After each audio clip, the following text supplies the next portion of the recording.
সমবেত সুধী মণ্ডলী, এবার আমি বিনীতভাবে অনুরোধ করব আজকের এই আলোচনা সভার শেষ পর্বে এখন এই গ্রন্থের উপরে আলোচনা করবেন, যার কথা শোনার জন্য আপনারা অধীর আগ্রহে অপেক্ষা করছেন, বঙ্গবন্ধু কন্যা শেখ রেহানা।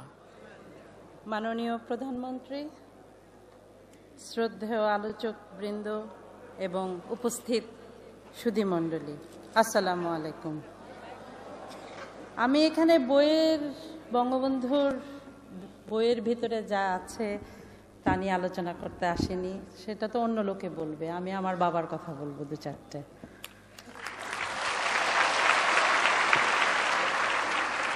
আজকের এই অনুষ্ঠানে উপস্থিত হয়ে আপনাদের কাছে কিছু বলতে পেরে আমি আনন্দিত।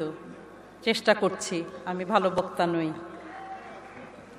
আমার বাবার লেখা অসমাপ্ত আত্মজীবনী দীর্ঘ অপেক্ষার পর দেশের মানুষের হাতে তুলে দিতে পেরে একটি বড় দায়িত্ব পালন করতে পেরেছি বলে মনে করি। 15 আগস্টের পর আমাদের কাছে অশ্রু বেদনা ছাড়া আর কিছু অবশিষ্ট ছিল না। দেশে ফিরতে পারবো কি পারবো না, 32 নম্বর বাড়িটি কি অবস্থা, টুঙ্গিপাড়ায় যেতে পারবো কি না, কিছুই বুঝতে পারছিলাম না। কখনো কখনো মনে হতো যে এভাবে কি সারা জীবন কেটে যাবে। তবুও কোথায় জানি একটা সাহস বা একটা আল্লাহর উপরে বিশ্বাস ছিল যে না, একদিন দেশে ফিরতে পারবো। এত কষ্টের বাংলাদেশ আর আমরা বিদেশে থাকবো পড়ে, এটা তো হতে পারে না। বাংলার জনগণ তো এটা সহ্য করতে পারবে না। পিতা মাতা ভাই বোন সব হারিয়ে এত বড় শোক সামলানো খুব কঠিন। চোখ ভেসে যেত, মন ভেঙে যেত। বয়সও অল্প ছিল, কিভাবে নিজেদের সামলাতাম। আমরা দু বোনকে ধরে কাঁদতাম। কাঁদতে কাঁদতে অনেক সময় পার করেছি। দুজনকে সান্ত্বনা দেবার চেষ্টা করেছি।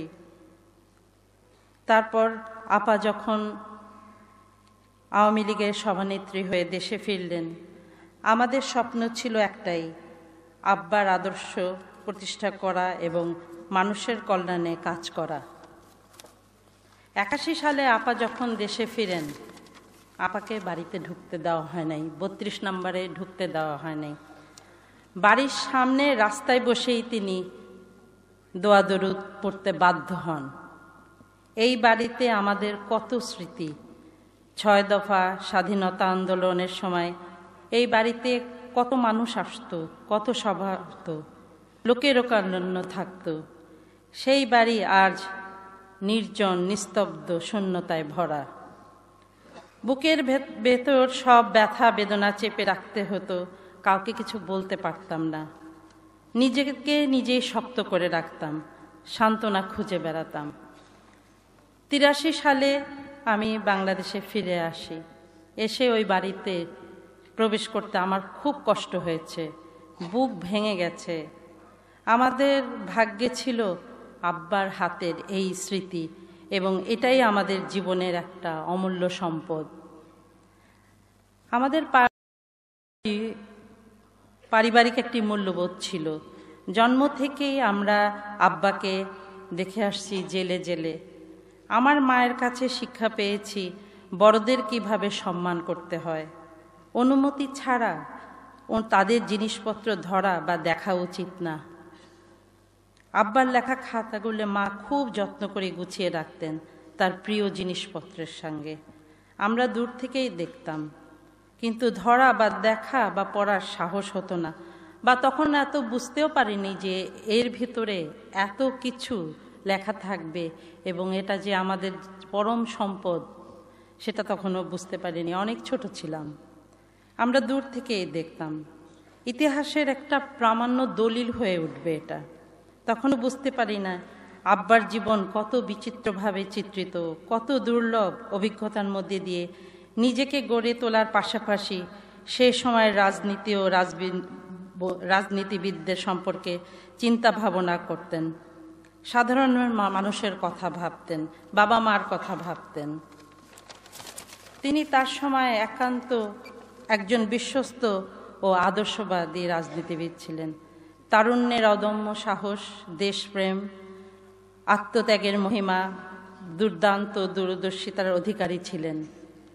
সহজ সরল মুখের ভাষায় নিজের জীবনের সব কথা বলেছেন। বিশেষ করে তিনি যখন দিল্লিতে গেছেন, কিভাবে টিকিট ছাড়া, উনি ওটাও লুকাতে চেষ্টা করেননি। প্রথমে পড়তে পড়তে একটু খটকা খেলাম যে আব্বা টিকিট ছাড়া। চিন্তা করে ওনার বয়সটা বের করলাম, ওই বয়সে ওইটা সাজে, কারণ তখন তো এটা কোনো দোষের ছিল না। ওই বয়সে তো ছেলে মেয়েরা অনেক কিছু করে, উনি তো একটা সামান্য টিকিট, একটা টিকিট নিয়ে 3 জন চলেছিলেন। ওটাও লুকাতে চেষ্টা করেননি যে আমি ওইটা কোনো ঘটনাই ঘটেনি বা কিছু। এই যে সহজ সরল ব্যাপারটা কিভাবে লিখে গেলেন সেটা বঙ্গবন্ধু বলেই সম্ভব। অনেকে হয়তো লিখতেন না আমি কখনো অন্যায় কাজ করিনি বা কিছু না। পড়তে পড়তে আমাদের মনে হয়েছে সেই তরুণ বয়সে কথা। এই গ্রন্থের পাতায় পাতায় রয়েছে তার সাধারণ জীবনের সাক্ষী। আমি আপা পাতা ছুঁয়ে ছুঁয়ে তার স্মৃতির ঘ্রাণ খুঁজে পেতে চেষ্টা করেছি। একবার না, কতবার যে আমরা পড়েছি। প্রথম প্রথম ভয় লাগতো, কিন্তু তারপরে মনে হতো কখনই খারাপ লাগলে বা কোনো সময় ওখান থেকে একটা লাইন পড়ে নিজেদের শক্তি সাহস আমরা জোগাড় করতাম। এটাই আমাদের শ্রেষ্ঠ প্রাপ্তি। কারণ এত তাড়াতাড়ি চলে যাবে বুঝতে পারিনি তো।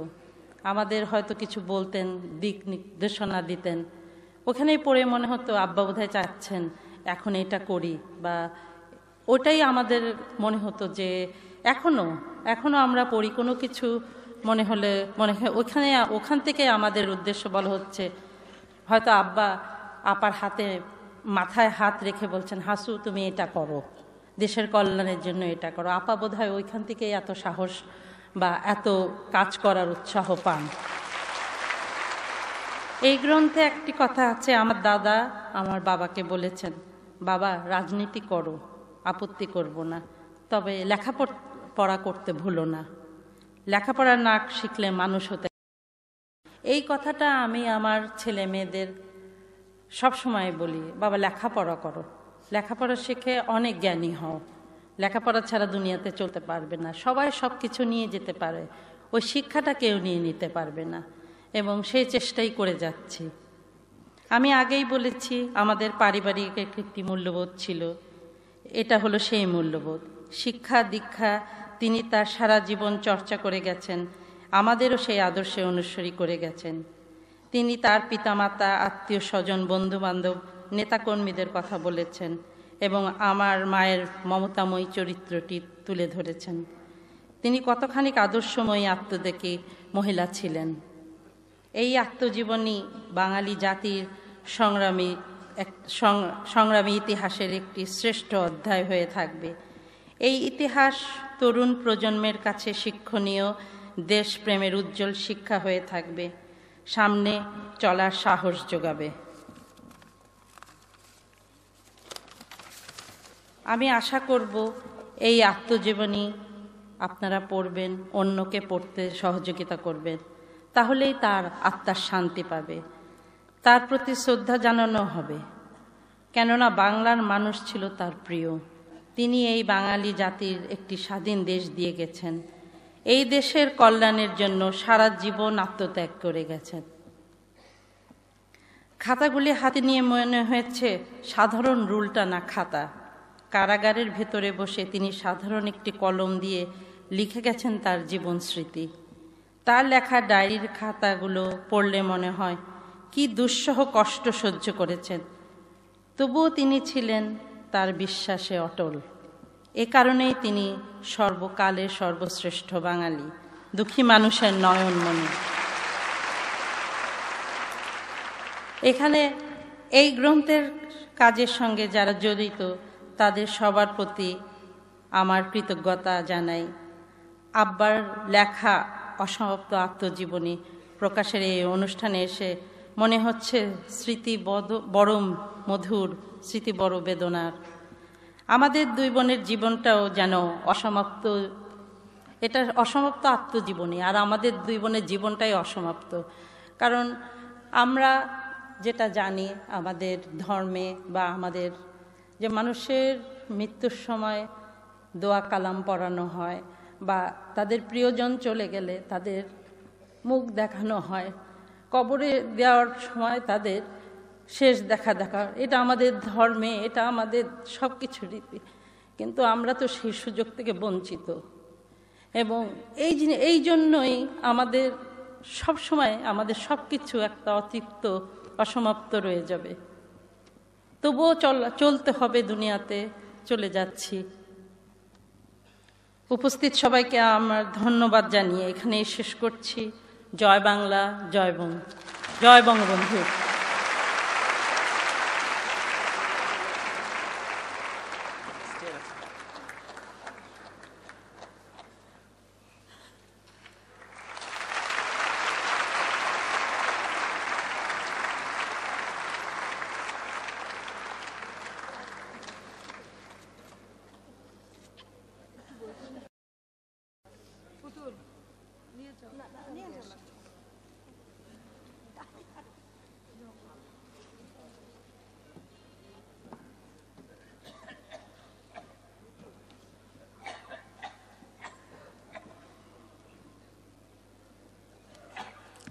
সংগ্রামী সুধীমণ্ডলী,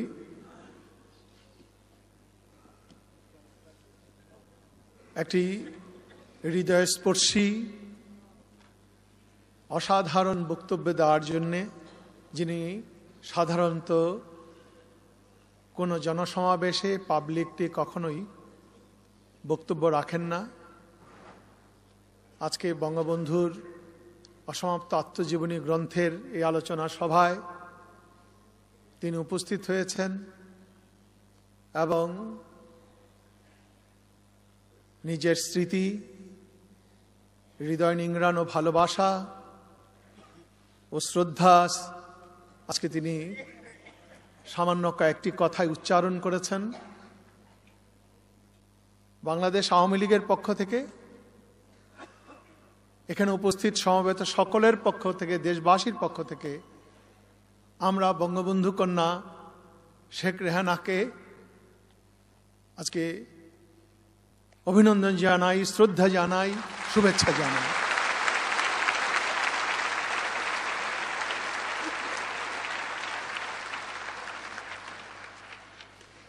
আমরা নিশ্চয়ই মনে রাখব, বাঙালি জাতি অকৃতজ্ঞ নয়। বঙ্গবন্ধু এবং তার উত্তরসূরিরা আমাদের এই জাতির নির্মাণে, আমাদের স্বাধীনতায় দুঃখী মানুষের হাসি ফোটানোর জন্য তারা যে আত্মত্যাগ করে চলেছেন, বাঙালি জাতি এটা চিরদিন স্মরণ রাখবে। আমরা আবারও তাকে এই জন্য অভিনন্দন এবং শুভেচ্ছা জানাচ্ছি। আজকে আমাদের এই অনুষ্ঠান প্রায় শেষ পর্যায়ে। আজকের এই অনুষ্ঠানের শেষে একটা দ্বিতীয় পর্ব আছে, সেখানে বঙ্গবন্ধুর নিজের প্রিয় গান এবং কবিতা যা তিনি ভালোবাসতেন, পছন্দ করতেন, তার কয়েকটি মাত্র এখানে আমাদের দেশের বরেণ্য শিল্পীবৃন্দ পরিবেশন করবেন। এবারে আজকের এই প্রকাশনা অনুষ্ঠানের প্রধান অতিথি